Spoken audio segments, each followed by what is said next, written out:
Hi everybody. Thanks for tuning in to Peeling Back the Label. I'm so excited. This is another new season, season number 2. And today we have a very, very special author today, best-selling author Rachel Linden. And today we're going to talk about her book, Recipe for a Charmed Life, and, wait for it, her other book, The Magic of Lemon Drop Pie, who just became a Hallmark movie. I know. I know. I know.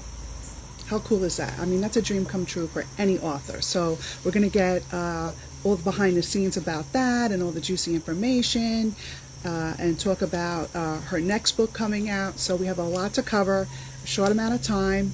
So I'm going to hook her up and get her going. And if you have any questions in the audience, please feel free to post a comment and I'll have Rachel answer as many as she can.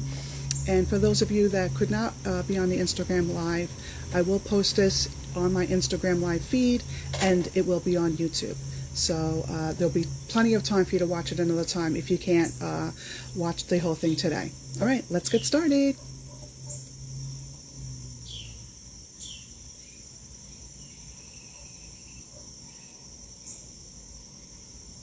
Just waiting for Rachel now.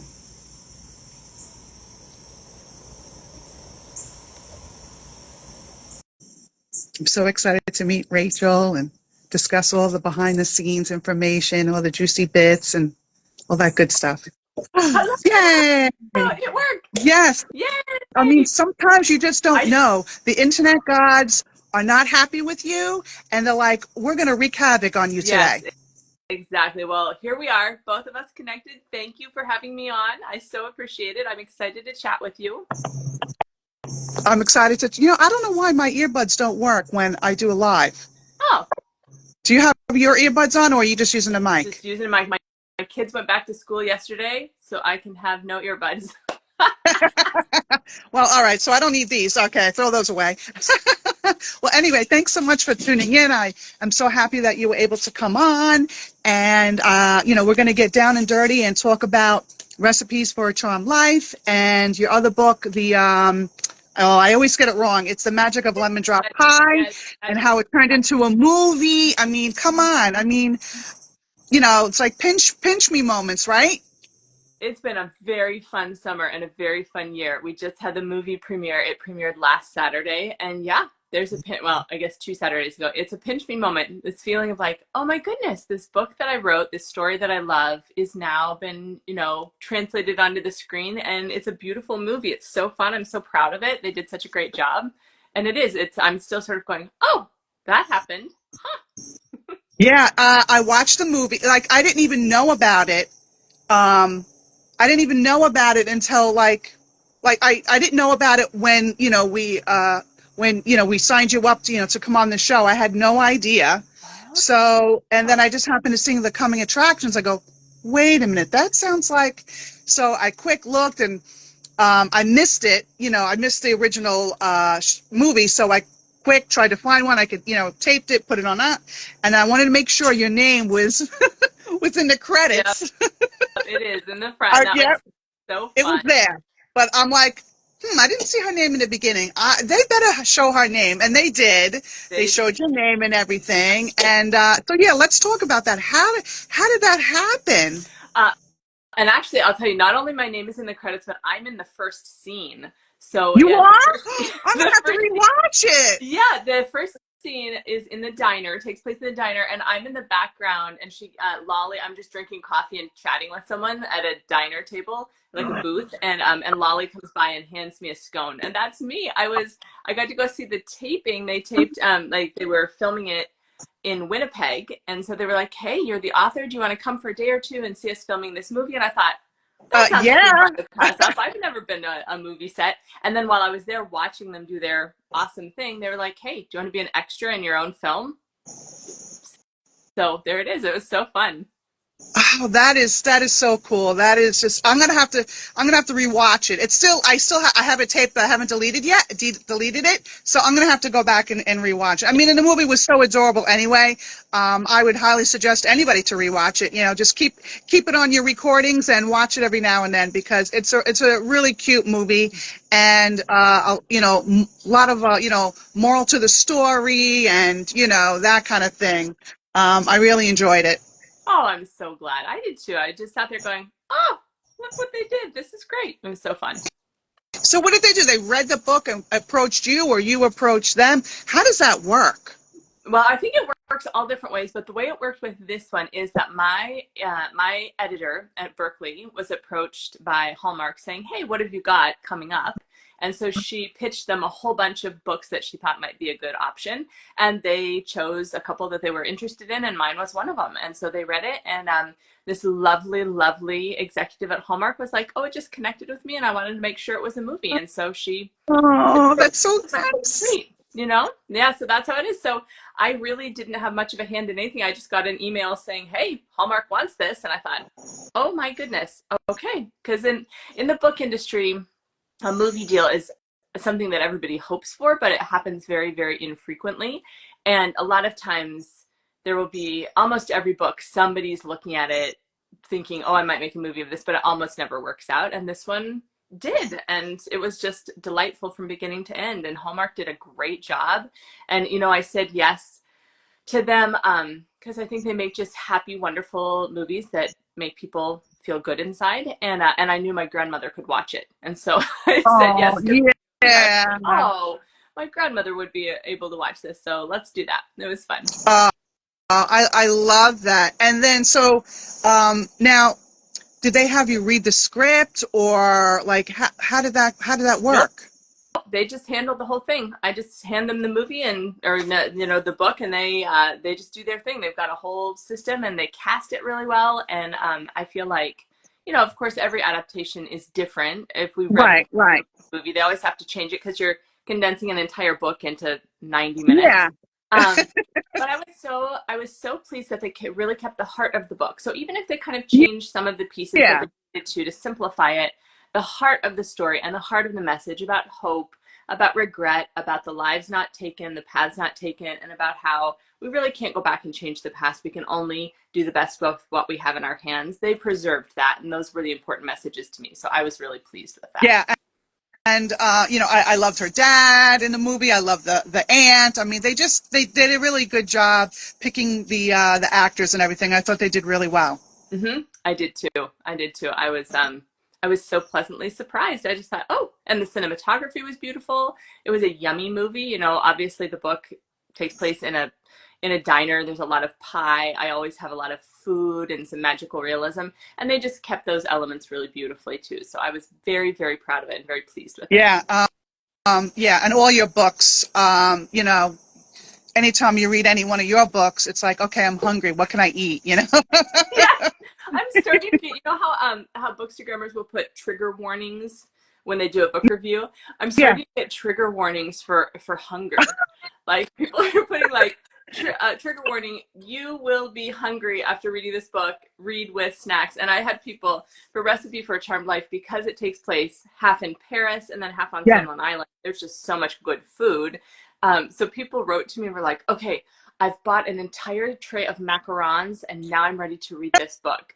So people were ready with snacks.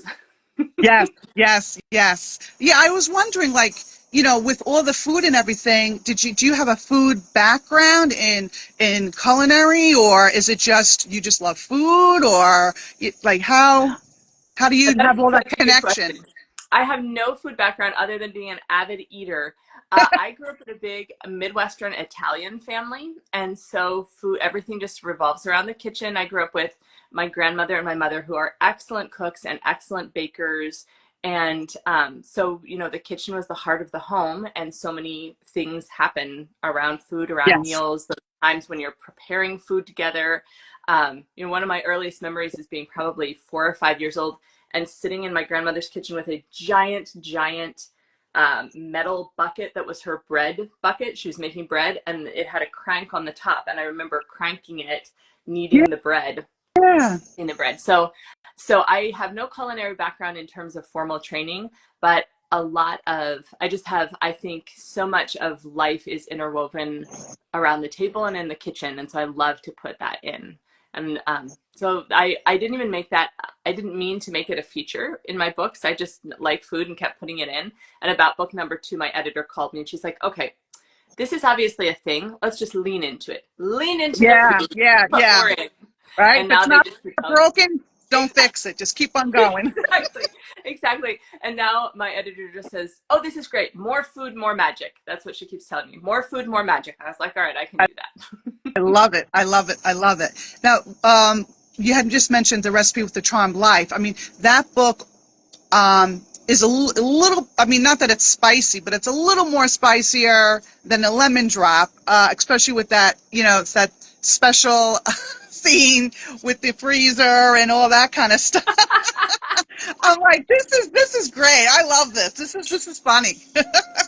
It's like I want it to be romantic. So I don't write romances because the romance is never the main point. The main point is the main Absolutely. character. Although I love romances, I love romances, but I didn't. The main point is also always that the main character is growing and learning, facing challenges, coming out stronger on the other side. But then I do love a good romance, so there will always be a good romantic theme Mhm. in every one of my books. And so I write what's called closed door romance. So all the Yes. sex stuff. Actually, I prefer that too. Just leave it to the imagination. I Exactly. mean, you know what's going to Yeah, happen, you don't need to. Yeah, I don't want to write all the bits. So they ride off into the sunset. The door Hmm. closes. Whatever happens behind there. But I do. I like the romantic tension. I like a little bit of sizzle.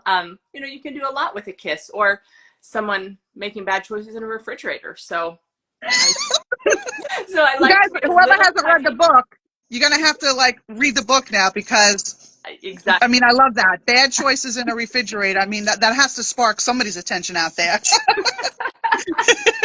So they're just it's a little hint. It's like a 2-star spicy, Yeah. and then but closed door for people who don't want to have lots of graphic details. Yes. Yes. But yeah, no, it was good, and I really, I like what you had just said that there's always like, a learning aspect, to your books, and I love that. I mean that's one of the reasons why I read. I mean, you want to learn something, even if it was just about the history of, Paris or the island that the Recipe for a Charmed Life, the story took place on. You learn all about that stuff, but I also love learning all the morals and values and things like that, and becoming a better person and whatnot. I love all that stuff. So kudos to you.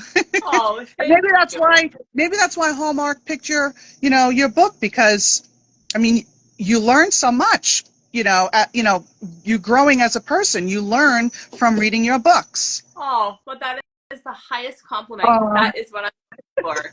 I had somebody recently say, "Oh, well, your books are just super light and fluffy, fun reads," and I said, "Oh, they totally are." And that's the point. I want them to feel fun. I want it to be the kind of book that you want to take on an airplane because it's going to transport you out of that little metal tube mhm. somewhere yummy and delicious and romantic and fun. But, and I'm so glad you picked up on this, every book I write has a deeper moral, and I'm hoping that every reader who reads it walks away with a little nugget to put in their pocket that somehow improves or blesses their own life. And if I do that, and I get emails from readers who are like, "Oh, this book sparked this or reminded me of this," and it's always such a joy because I'm like, okay, it worked. That is what I was hoping to give to readers. And so that's my biggest wish, is that a reader is entertained and also closes the book and thinks, "Oh gosh, that positively impacted my life." Yes, absolutely. I love it. And, sometimes all the other heavy books, you will read, but it's always nice to go back and just read a book. Like you said, it's just nice and fluffy. You learn something in the end, but it wasn't too heavy. Yeah. I sometimes people refer to these as palate cleansers. So Ah, it's like I think my books are maybe like the grapefruit sorbet between heavy yeah, courses. You just kind of cleanse your palate, get a little taste of something sweet and yummy, and it lifts your spirits. absolutely. That's what our book club, we'll read, something heavy, and then it's like, okay, we got to do something else, like let's cleanse the palate and start with something else and fresh. So absolutely. So, I mean, this is an excellent book for anyone out there who has a book club. I mean, all your books are book club reads, but there's still stuff to talk about. There's still plenty to discuss. So yeah, I absolutely think, your books will be great for book clubs. I enjoy book clubs, and book clubs tend to like them because, yeah, people, I mean, some people have different reading tastes, and some people love the deeper, heavier, like, who get you in the gut. But I think a lot of us also, life can be hard and stressful and busy, and they like a chance to feel like there was an escape to somewhere warm and lovely, and it feels a little bit like an escape, and I think people really enjoy that. But then there are discussion questions in the back, and there are a lot of bigger themes that can be discussed with all of them, in particular about these life challenges: hope, regret, fear, finding your place in the world, finding your sense of home, finding purpose, forgiveness, sacrifice, all kinds of stuff.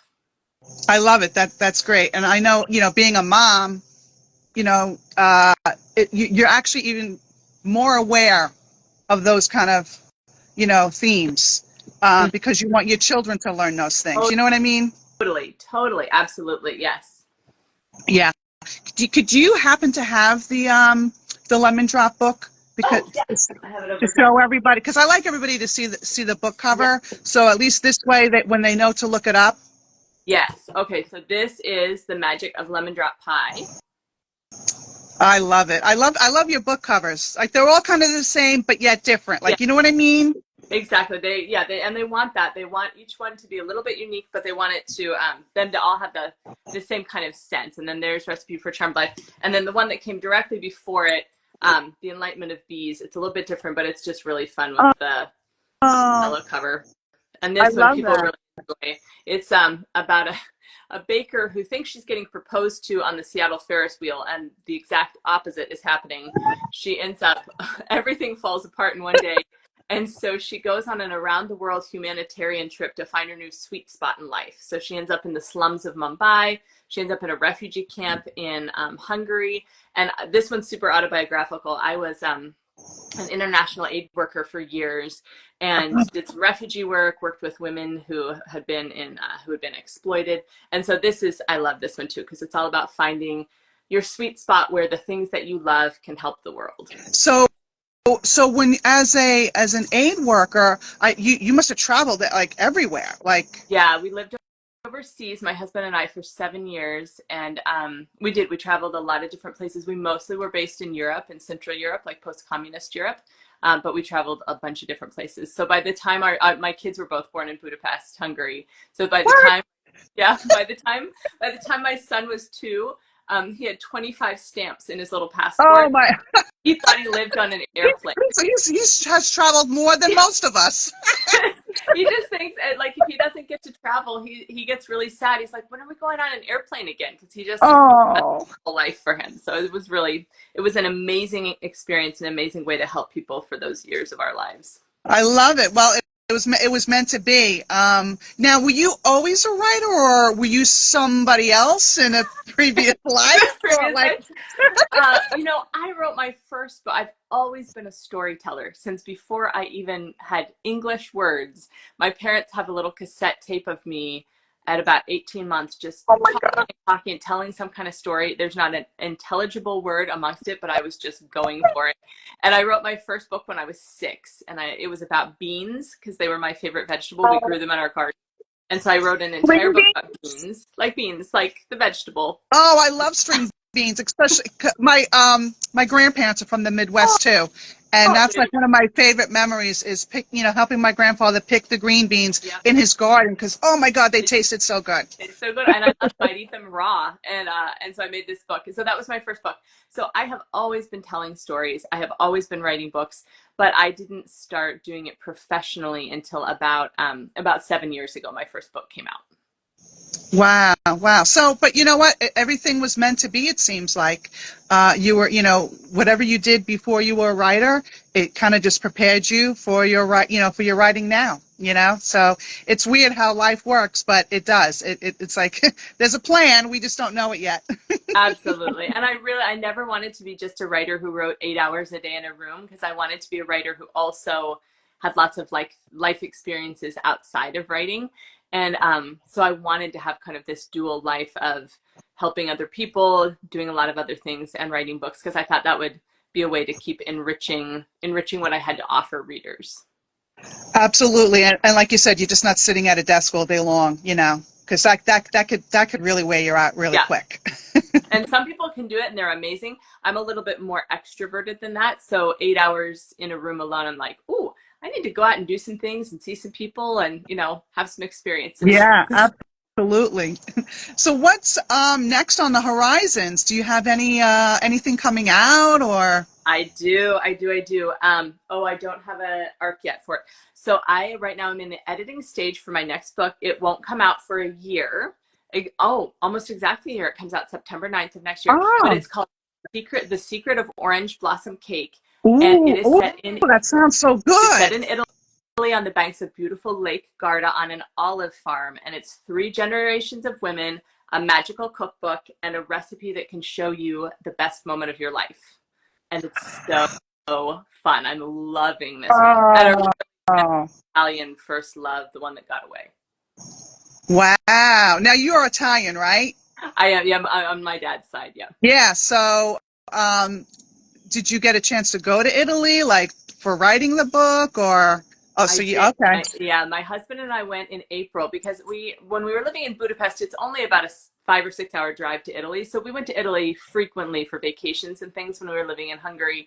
But I had never been to Lake Garda. And the interesting thing about Lake Garda is that it has, even though it's north in Italy, it's Italy's biggest lake. Because it has mountains around it, it creates a Mediterranean microclimate, and they can grow lemons and olives further north than anywhere else in the world. And it's just this special, beautiful little area. So I decided to write a book there, and then realized, I've never actually been to Lake Garda. I've been to the lakes around it. So we went, and my husband drove me all around, and we visited all the little towns. We ate all the gelato. We took olive oil tours. We did olive oil tastings and wine tastings, and learned about growing olives. Stayed on an agriturismo in an olive grove. It was so fun. It was so fun. It was like the yummiest research ever. Yeah, that's like the biggest perk of being an author, I think, is, that you could write off those travel expenses. Yes. It's like, where do I want to go next? I should write a book about the next. That is totally what I am doing. That is totally what I'm doing. I realized this a few books ago, and I was like, wait a minute. If I have to go for research, so I better just pick somewhere I really want to be. So Really? I mean, yeah, really? I mean, why would you want to go to, the North Pole? Not unless, you exactly. like the cold, I but don't want to go to the you North Pole. know So what I mean? It's like, yeah, let's do that. And I'm usually wanting to go places that other people are excited about as well. So it is so fun. I feel like in writing this book, I've gotten to go to Italy for the last 5 months, which is oh God. a joy. So I'm really excited for readers to get to be introduced to this story. That's wonderful. Now, do your books are they in other countries, like written for in other languages? I'm just Mhm. curious. Yeah, every book has the opportunity to be translated. So other publishers will kind of keep their eye out and decide what books they want to translate from English. And so every book is different. So Enlightenment of Bees was translated into Dutch. So that one's in Dutch. Wow. And then Lemon Drop Pie is in Italian and German. And the German one is like sparkly gold cover, and it's Ooh. gorgeous. It's absolutely gorgeous. So that one got translated. And I think this one is being translated now into Arabic. I think that deal. Wow. Good for you. This Yeah, is it's really fun. exciting. And then this one, I believe, is going to be translated into German. They're working on that one right now.